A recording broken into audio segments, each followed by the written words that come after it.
The neon pulse of the onyx felt like a heartbeat that was no longer her own. Naomi Carter stood at the edge of the VIP lounge, her vibrant red silk dress shimmering under the strobe lights, but her eyes were fixed on the exit. For 3 years, she had been a satellite orbiting the volatile gravity of Darius Kane, and tonight, the air between them had finally turned lethal. "You think you can just embarrass me and stay for the next song." The words were a low growl, vibrating against the back of her neck. Naomi felt the heat of Darius's breath before his hand clamped around her bicep. His fingers, thick and calloused, dug into her skin with a possessive strength that made her breath hitch. "Darius, stop. Everyone is looking," she whispered, her voice barely audible over the heavy bass. "Let them look," he snarled. He jerked her toward him, his jaw flexed in a mask of unhinged aggression. "You've belonged to me for 3 years, Naomi. Don't start acting like a stranger now." He didn't wait for an answer. With a brutal yank, he spun her around, her heels skidding across the polished glass floor. Naomi's torso twisted as she fought against the momentum, her muscles straining, but Darius was a force of nature fueled by a hair-trigger temper. He dragged her toward the heavy velvet curtains of the exit, his posture dominating the space behind her. Naomi looked desperately at the faces around them. A group of women in sequins turned away to adjust their makeup in a mirror. A bartender meticulously polished a glass, his eyes fixed on the shelf behind him. In a room filled with 100 witnesses, Naomi was invisible. 3 years. She had spent 1,000 days walking on eggshells and barricading doors in her mind, only to realize that in the middle of a crowd, she was still alone in her cage. Darius's frustration boiled over. He reached up, his fist tangling into her loose, voluminous spirals. He jerked her head back with such force that a sharp cry escaped her lips. "Look at me when I'm talking to you." Naomi's head was tilted toward the ceiling, her vision blurring with tears. But as she gasped for air, her gaze snagged on a figure at the far end of the bar. Kang Min-yi sat perfectly still. He was a pillar of controlled power amidst the club's frantic energy, his dark suit tailored to a frame that suggested readiness without panic. The strobe light caught the intricate ink of a dragon's tail creeping up the side of his neck, disappearing under a jawline that looked carved from stone. He wasn't filming. He wasn't whispering to a companion. He was simply watching, his calculating gaze fixed on the hand Darius had buried in Naomi's hair. Slowly, with a rhythmic, terrifying calm, Min-yi set his crystal glass down on the marble counter. He didn't rush. He didn't shout. He simply stood up, his shoulders squaring as he unbuttoned the top button of his jacket. As he began to walk toward them, the air in the lounge seemed to thin. Darius was still screaming, still pulling, oblivious to the fact that the bully was about to meet a god. Naomi spent 1,095 days praying for a savior while the world watched her drown in silence.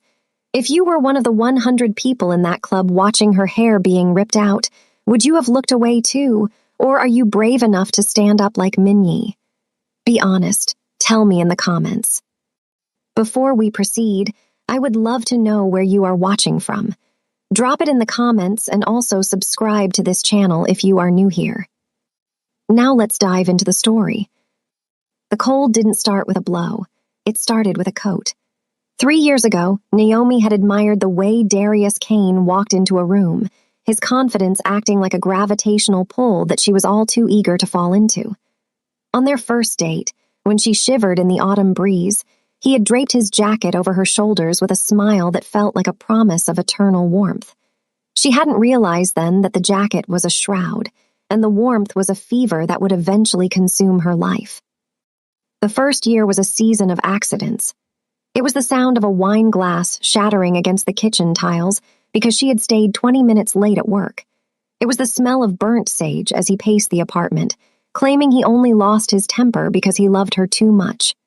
The violence was always followed by the thaw, a sensory overload of expensive roses that filled the room with a suffocating sweetness and the salt-heavy taste of his tears as he knelt at her feet. He would press his forehead against her knees, his voice a broken whisper, promising that he would change, that he was just a man haunted by his own devotion. By the second year, the winter had deepened, turning into a permanent frost. The sensory details of her life became a map of survival. She learned the specific, heavy thud of his boots on the stairs, a sound that dictated whether she should keep cooking dinner or hide in the bathroom. She learned the metallic scent of his cologne when he had been drinking, a sharp, biting aroma that signaled the coming storm. The cycle became a rhythmic, terrifying machine. The accusation, the grip on her jaw that left the faint, ghost-like shadow of his thumb on her skin, and the inevitable apology. The apologies were the most dangerous part. Darius would wrap his arms around her, his muscular build making her feel small and fragile, and he would tell her that the world was a cruel place, that he was the only one who truly understood her.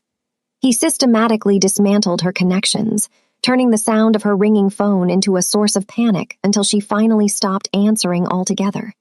He replaced her friends with his presence, her ambitions with his demands, and her voice with his roars. The third year was when the sensory world narrowed to the point of suffocation. Naomi lived in a landscape of muted colors and hushed tones. She stopped wearing the bright red dresses she loved, opting for high collars to hide the finger-shaped bruises on her neck. She learned to sleep with one ear open, tracking the rhythm of his breathing, waiting for the slight shift in his covers that meant he was waking up in a mood to dominate. The violence was no longer a surprise.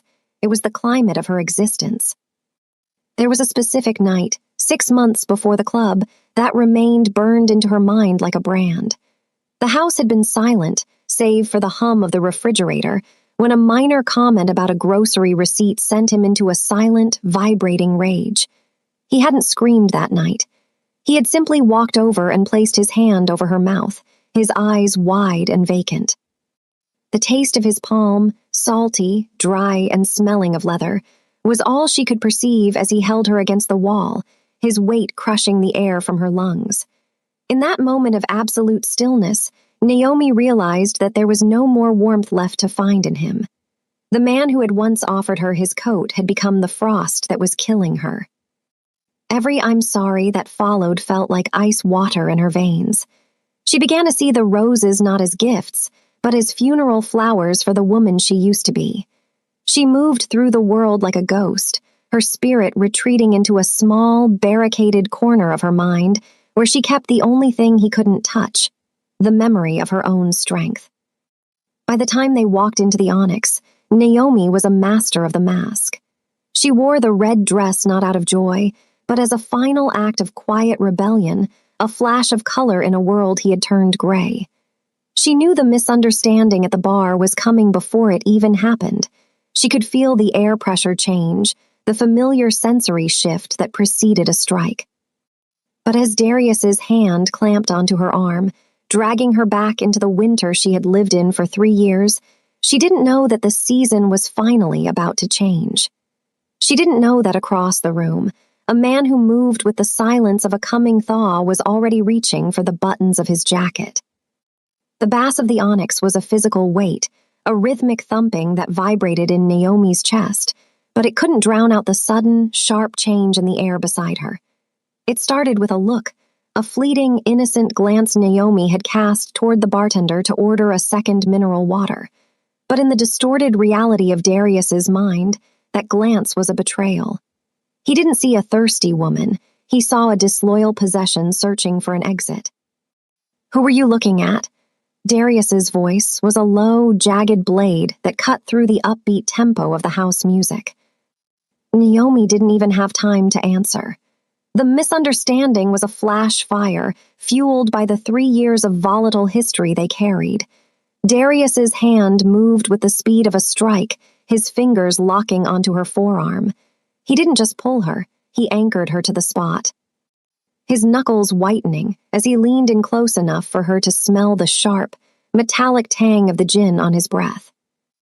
"I was just getting water, Darius. Please," she whispered, her eyes darting around the lounge. "You're a liar," he hissed, his face contorting into the mask she had learned to fear in the dark of their apartment. You think you're so clever in that dress, don't you? You think you can find someone better in a place like this." He jerked her arm, sending her stumbling into the edge of a glass-topped table.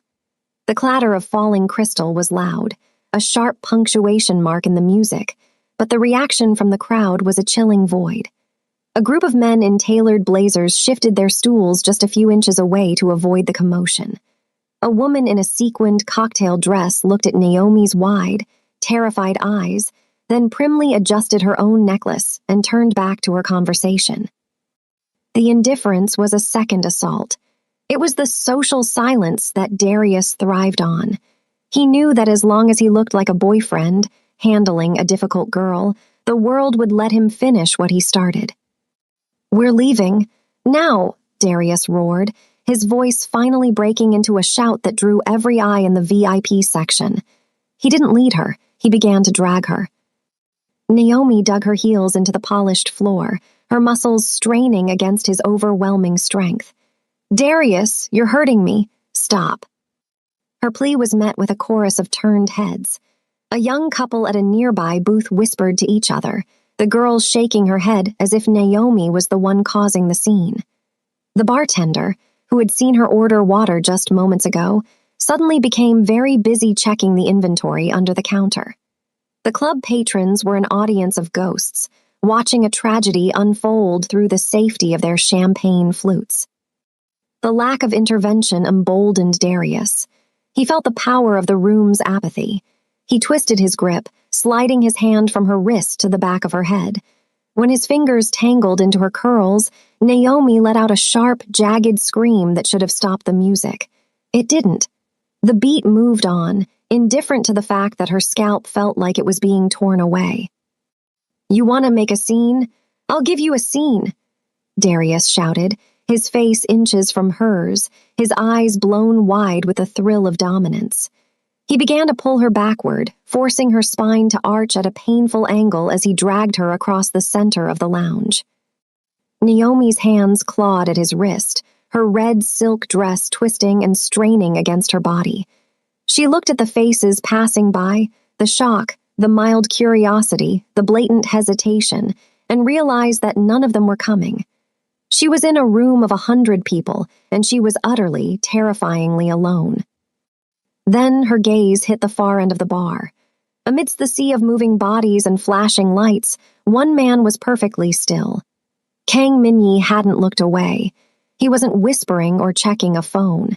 He was leaning back, his dark suit blending into the shadows, his eyes fixed with a surgical, calculating focus on Darius's fist. As Darius jerked Naomi again, causing her to stumble to her knees, Minyi slowly set his glass down. The sound was lost to the room, but the intent was visible in the way his shoulders squared. The bystanders had chosen silence, but as the man with the dragon tattoo began his steady, unhurried walk toward the center of the chaos, Naomi realized that the silence was about to be broken by a power far greater than Darius's rage. The scream Naomi let out was raw, a sound that should have shattered the glass in every hand at the onyx, but it only seemed to fuel Darius's delusion of control.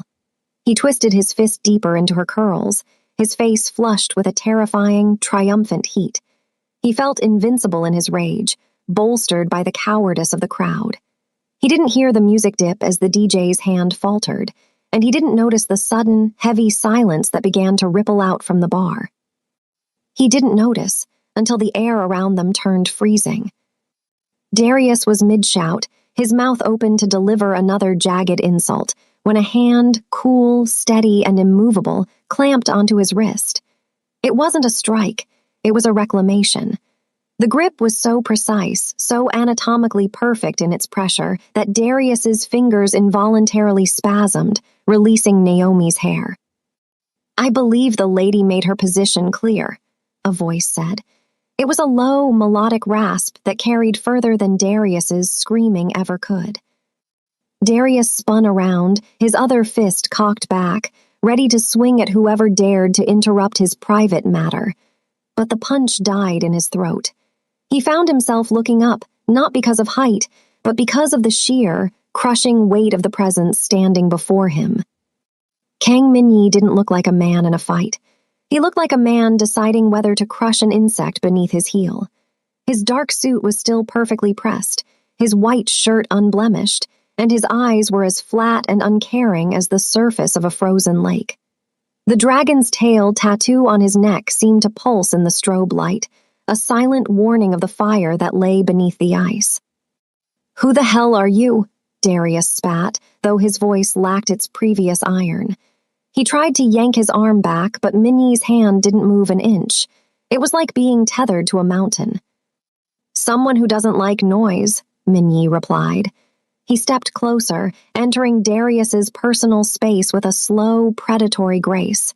He didn't raise his voice. He didn't even look angry. He simply increased the pressure on Darius's wrist. The sound of small bones shifting made Naomi flinch. Darius let out a wheezing gasp, his knees buckling. He looked around for the bravado he'd felt moments ago, but he found none. The crowd that had been indifferent to Naomi's pain was now captivated by his humiliation. They weren't looking at a boyfriend, handling his girl anymore. They were looking at a small, loud man being dismantled by a god. "You're hurting me," Darius whined, the bully's mask finally slipping to reveal the coward beneath. "Pain is a teacher," Minyi murmured, leaning in so only Darius, and the trembling Naomi could hear him. "And today the lesson is simple. You will never touch her again. You will not speak her name. You will not even think of her. Because if you do, I will find you. And I am much less patient than she is." With a flick of his wrist that looked effortless, Minyi sent Darius stumbling backward. The muscular antagonist tripped over his own feet, falling into the same glass-topped table he had forced Naomi against earlier. He lay there, gasping, looking up at the man with the dragon tattoo with a wide-eyed terror that Naomi had once seen in her own mirror. Minyi didn't spare him another glance. He turned to Naomi. The lethal intensity in his eyes didn't vanish, but it shifted, becoming a protective shield rather than a weapon. He looked at the red silk of her dress, torn at the shoulder, and the raw skin of her arm where Darius's thumb had dug in. He didn't ask if she was okay. He could see she wasn't. Instead, he reached into the front of his jacket. The movement was slow, deliberate, and so heavy with potential violence that the entire room seemed to hold its breath. Darius flinched, shielding his face, expecting a weapon.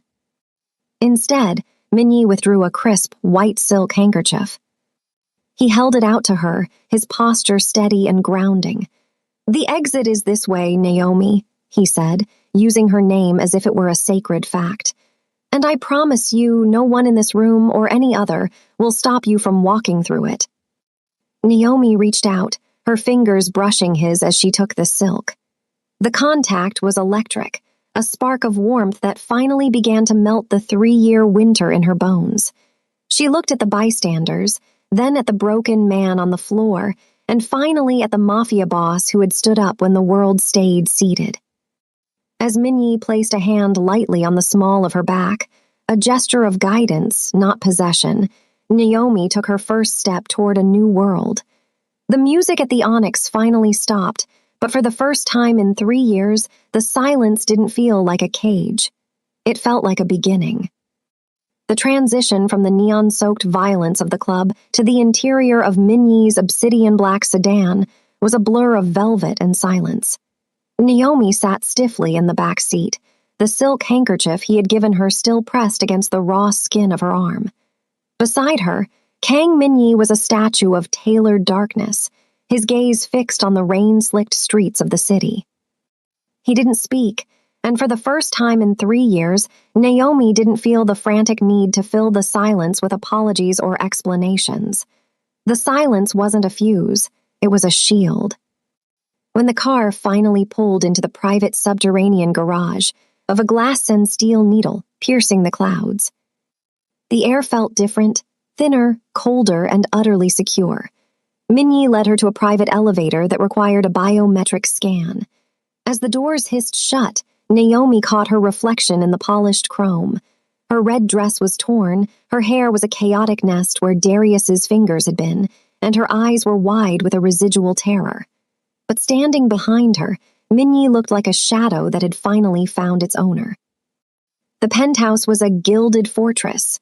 It was a sprawling expanse of white marble, floor-to-ceiling glass, and minimalist perfection.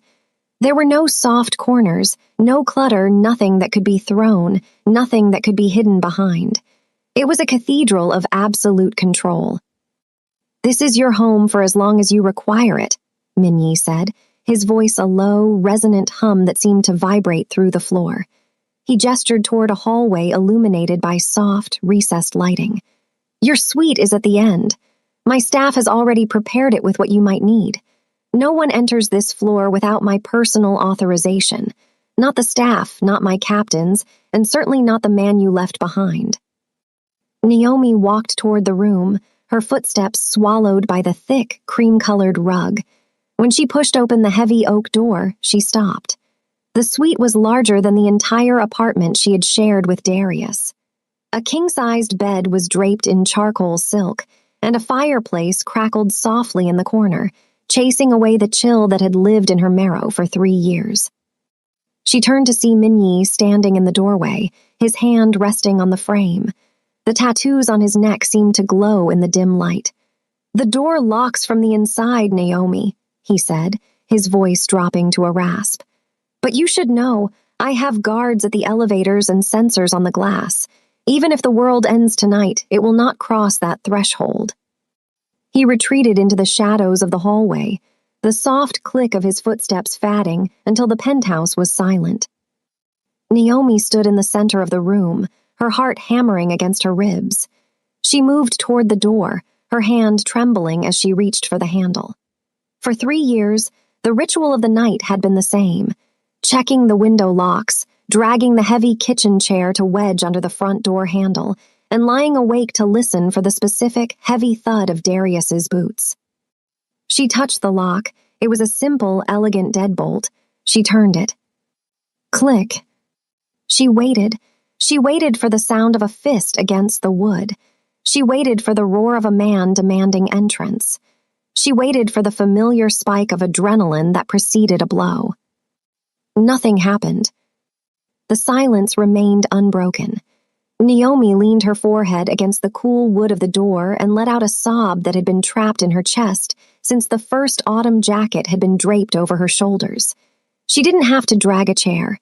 She didn't have to check the windows. For the first time in 1,095 days, the lock on the door was enough. She moved to the bed, the silk cool against her skin as she crawled under the covers. She watched the shadows of the fire dance on the ceiling, her mind drifting to the man with a dragon tattoo sitting somewhere in the dark of the living room. He was a monster to the rest of the world, a man who dealt in blood and shadows, but to her, he was the only wall that hadn't crumbled. As sleep finally pulled her under, Naomi realized that she wasn't just behind a door. She was behind a king. And for the first time in 3 years, the winter was finally, mercifully over. The first few weeks in the gilded fortress were a lesson in the architecture of respect. Naomi woke every morning expecting the air to be thick with the familiar metallic tang of tension, but she found only the quiet, sun-drenched stillness of the penthouse. There were no demands, no sharp voices echoing through the halls, and most importantly, there was no fear. Kang Minyi was a man of few words, but his actions were a systematic dismantling of the walls Darius had built around her soul. He began to rebuild her not through force, but through a terrifyingly soft reverence that Naomi found harder to navigate than his coldness.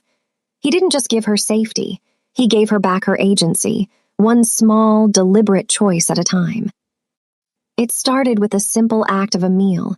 Instead of the frantic, hurried dinners she had cooked for Darius, always terrified the salt was too much or the heat too low, Minyi invited her to sit at the head of a table carved from a single piece of dark walnut. He didn't order for her. He placed a menu in front of her and waited. "I don't mind what we eat," Naomi whispered, her fingers tracing the edge of the silk napkin. "I do," Minyi replied, his gaze steady. The light from the chandelier caught the dragon's tail on his neck, making the ink look like it was moving. "I care about what you want, Naomi. In this house, your desire is the only directive that matters. When she finally chose, he didn't criticize her. He listened. He treated her words as if they were fragile, precious things, leaning in when she spoke and never interrupting. It was a sensory shock to be heard. Darius had spent 3 years drowning her out. Minyi spent every day providing the silence she needed to find her voice again. He began to replace the wardrobe of hiding she had worn, the high collars and baggy sweaters with fabrics that felt like liquid gold against her skin. He brought in tailors and designers, but he didn't stand over them. He sat in a chair across the room, watching her with a gaze that wasn't possessive but protective. When she finally put on a dress that bared her shoulders, exposing the faint, fatting shadows of bruises, Naomi flinched, waiting for the critique. Minyi rose and walked toward her. He didn't touch her. He stopped just outside her personal space, his scent of cedar and expensive tobacco enveloping her like a secondary shield. He looked at the marks on her skin, not with disgust or the accidental pity Darius had shown, but with a searing, lethal recognition of what she had survived. "You are not your scars, Naomi," he said, his voice a low, grounded vibration. He reached out, his hand hovering near her cheek until she leaned into it. His thumb was rough, calloused from a life of violence, but his touch was as light as a falling leaf. "You are the woman who outran the winter, and I will make sure the world knows it." He began to take her into his world, not as a trophy, but as an equal. He sat her in his office while he took calls that moved millions of dollars and shifted the power of the city's underground. He didn't hide his business from her, he explained it. He showed her the levers of power, how a single word could stop a war or protect a life. One afternoon, he handed her a black titanium card. "This has no limit," he told her. "Go out. Buy what makes you feel like yourself. Take the guards or don't. But know that wherever you go, you carry my name. And my name means that no one, not Darius, not the ghosts in your head, can touch you." Naomi looked at the card, then up at the man with the dragon tattoo. The reverence he showed her was terrifying because it required her to believe she was worth it. Darius had taught her that she was a leftover, a thing to be used and discarded. Minyi was teaching her that she was a queen. As she stood on the balcony that night, looking out over the city she had once been terrified to walk through, Naomi realized that her recovery was being built on the foundation of his strength. He was a monster to the world, a man who dealt in blood and shadows, but in the quiet of the penthouse, he was the only person who had ever treated her as if she were sacred. The lessons in power weren't about how to control others. They were about how to control her own life. And as Minyi stepped out beside her, his presence a silent promise of forever, Naomi realized she wasn't just safe. She was becoming dangerous. The sanctuary of the penthouse was absolute, but beyond the reinforced glass, the ghost of Naomi's past was beginning to solidify. Darius Kane had never been a man who accepted a loss. To him, Naomi wasn't a partner who had left, but a high-value asset that had been stolen. His obsession, once masked as love, had curdled into a frantic, debt-fueled desperation. Without Naomi to anchor his delusions of stability, Darius's life had spiraled into the gray markets of the city, racking up debts with people far less patient than the man with the dragon tattoo. He moved through the city like a scavenger, fueled by the bitter memory of his humiliation at the Onyx. He spent his days in dive bars and back alleys, showing Naomi's picture to anyone with a price, his eyes bloodshot and his hands shaking from a cocktail of adrenaline and rage. He didn't just want her back. He needed her back to prove he wasn't the small, broken thing Minyi had made him out to be. He was a man who had built his entire identity on the 3-year winter. He had imposed on her, and without her to dominate, he was nothing. The breakthrough came from a low-level informant in the garment district, a man who had seen a woman matching Naomi's description entering a boutique under the escort of 2 silent, suited guards. The news that she was living in the gilded fortress didn't deter Darius. It sharpened his resolve. He knew he couldn't breach Minyi's penthouse, but he also knew the rhythm of high society. He knew that a king like Minyi couldn't stay in the shadows forever. Darius sat in a stolen car outside a high-end printer's shop, watching through binoculars as a courier emerged with a stack of heavy, cream-colored envelopes. The crest on the wax seal was unmistakable, the annual winter gala. It was the event of the season, a place where the city's underground and its elite rubbed shoulders in a show of strategic peace. It was the perfect stage for a reclamation. Naomi, unaware of the eyes tracking her from the gutters, felt the shift in the air the moment Minyi presented her with the invitation. They were in the library, the scent of old paper and leather providing a grounded contrast to the gravity of the card in her hand. "The world knows you are under my protection," Minyi said, his voice a low vibration that seemed to settle the sudden fluttering in her stomach. He was leaning against the mahogany desk, his sleeves rolled up to reveal the dark ink of the dragon's scales. "But at the gala, they will see you as my equal. It is a declaration, Naomi. It tells every predator in the city that to look at you is to challenge me." Naomi traced the embossed lettering of the invitation. For 3 years, Darius had used social events as a tool for isolation, whispering threats into her ear while she smiled for cameras. Now, the prospect of returning to that world felt like stepping back into a minefield. "What if he's there?" she whispered, the shadow of the past momentarily darkening the bright lights of the penthouse. Minyi moved closer, his presence a wall of heat and iron. He reached out, his fingers grazing the silk of her sleeve. "He is a ghost, Naomi, and ghosts only have the power you give them. My guards will be the air you breathe. My name will be the floor beneath your feet. If he is foolish enough to step into the light of that ballroom, he will find out that the winter he built was nothing compared to the storm I bring." Darius, meanwhile, was finalizing his own invitation. He had traded his last remaining assets, and several promises he couldn't keep, for a valet's uniform and a floor plan of the gala's venue. He didn't need a seat at the table. He only needed a moment in the hallway.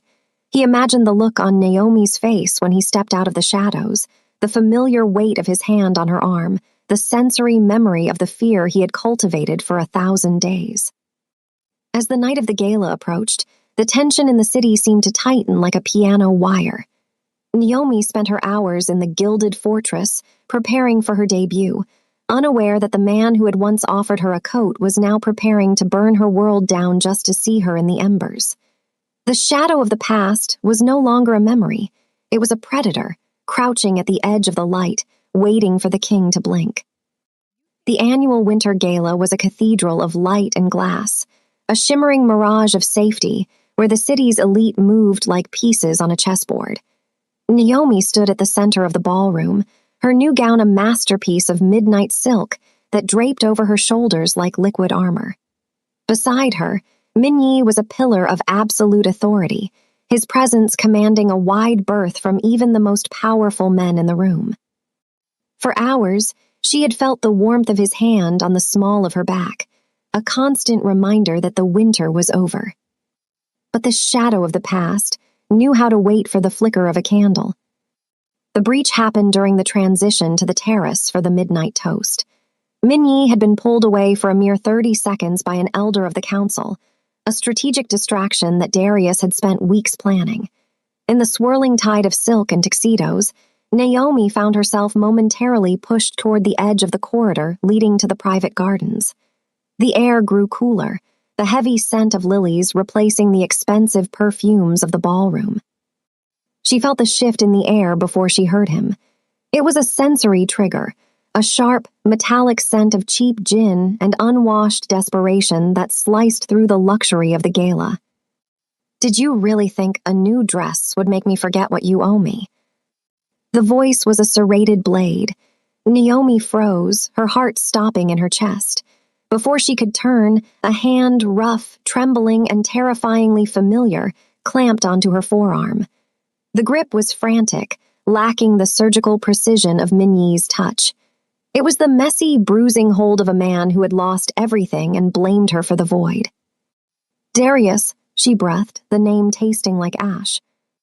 "Don't say my name like you have a right to it," he hissed, jerking her into the shadows of the stone archway.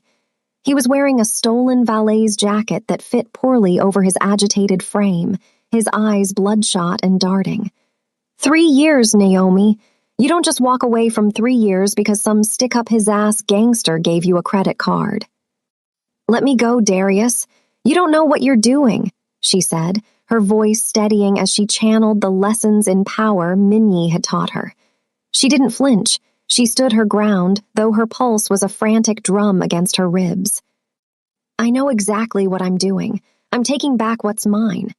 Darius's face contorted, the mask of love long since rotted away to reveal the raw entitlement beneath. He lunged forward, his fist tangling into her curls with a sickening familiarity. He began to drag her toward the service exit, his movements panicked and clumsy. We're leaving, now, back to the apartment, back to the way things are supposed to be.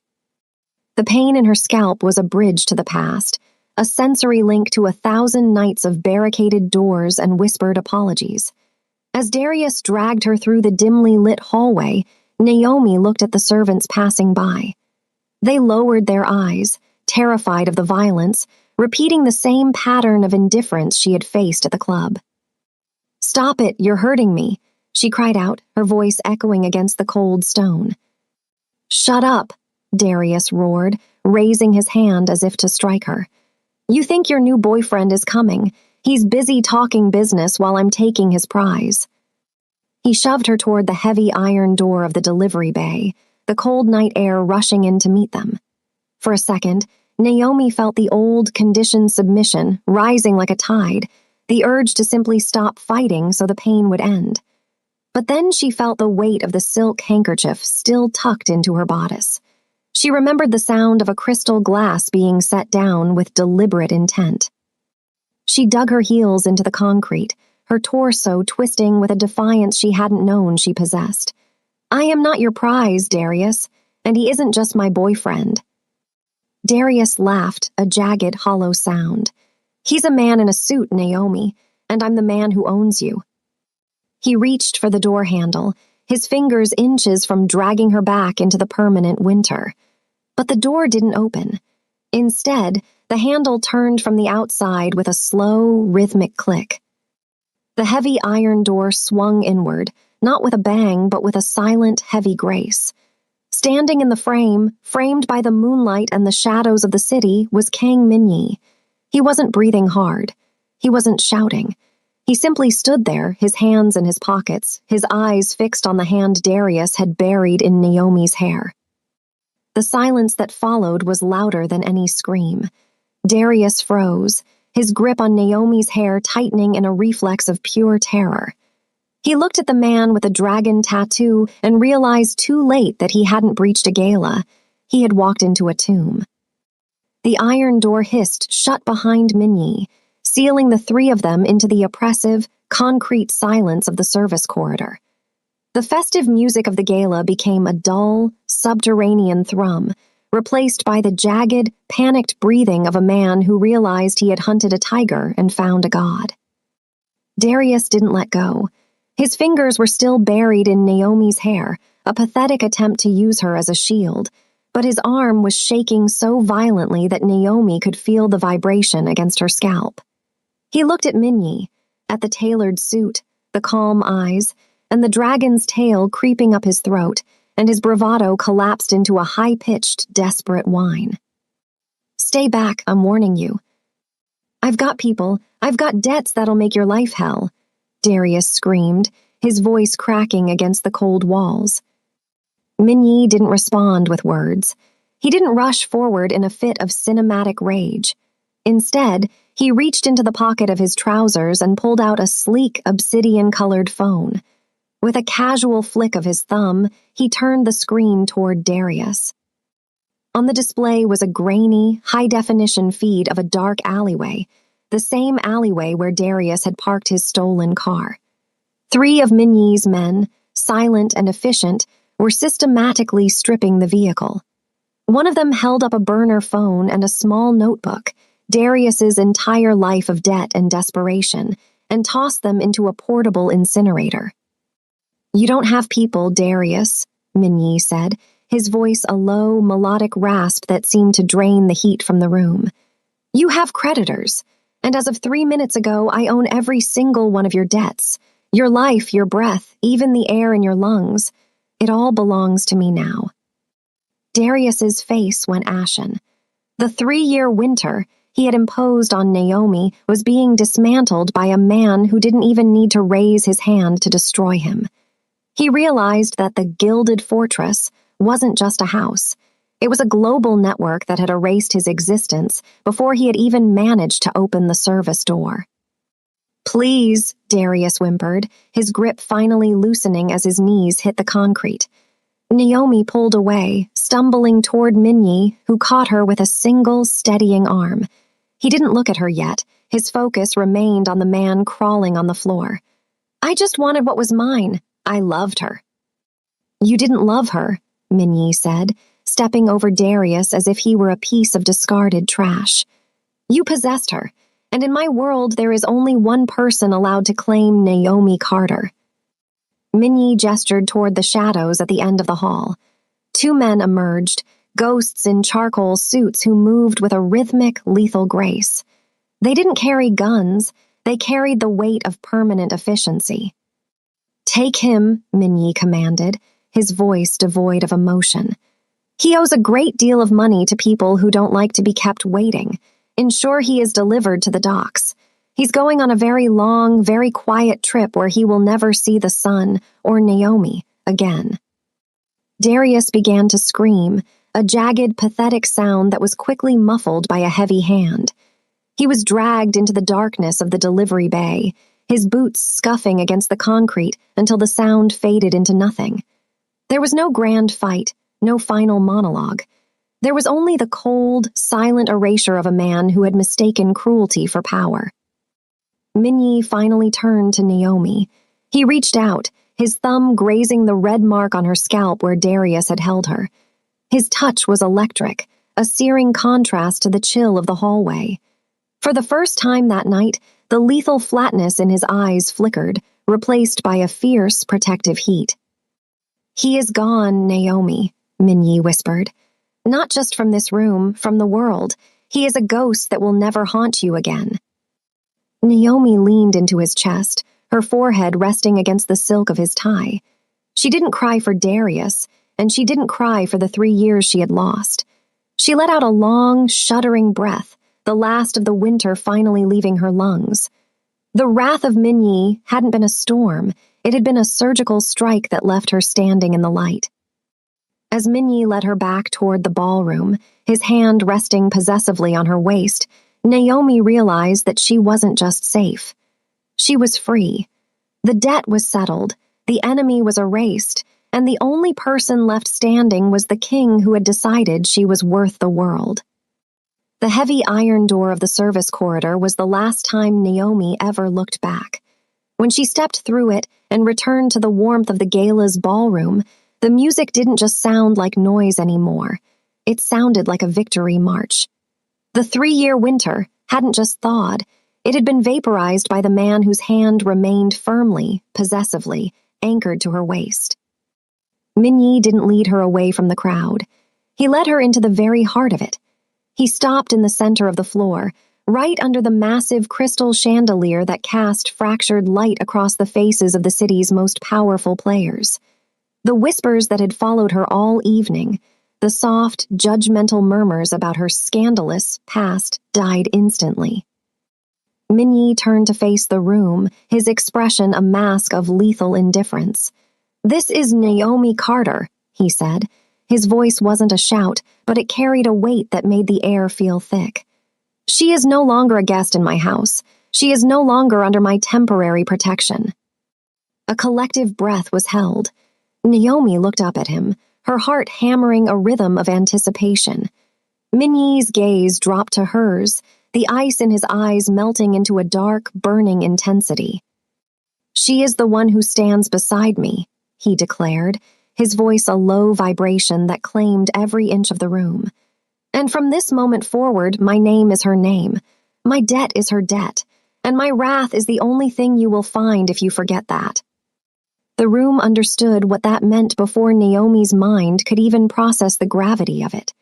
A man across the room, an elder with eyes like flint, raised his glass in a silent, respectful salute.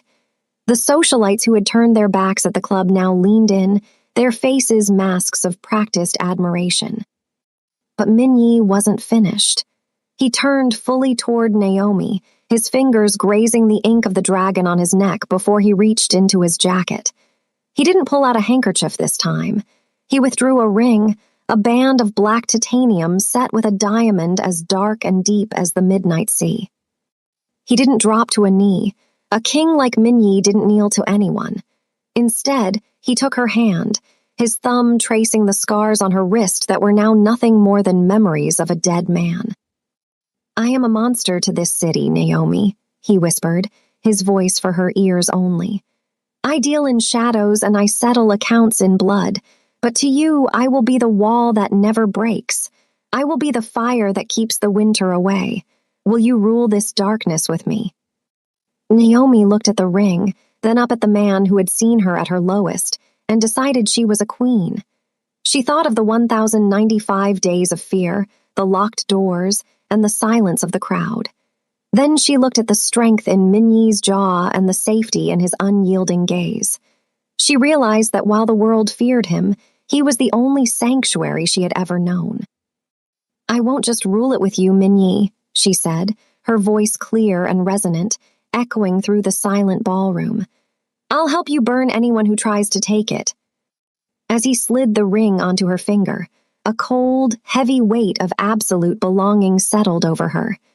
The proposal wasn't just a promise of marriage, it was a coronation. Minyi pulled her flush against him, his lips brushing her forehead in a gesture of terrifyingly soft reverence. For the first time in 3 years, Naomi wasn't running. She wasn't hiding. She was standing in a room full of dangerous people, and she wasn't afraid. She wasn't afraid because the most dangerous person in the room had chosen her, and she had chosen him back. The leftover daughter of a broken past was gone. In her place stood the queen of the new reign, and beside her king, she knew the world was finally theirs to command.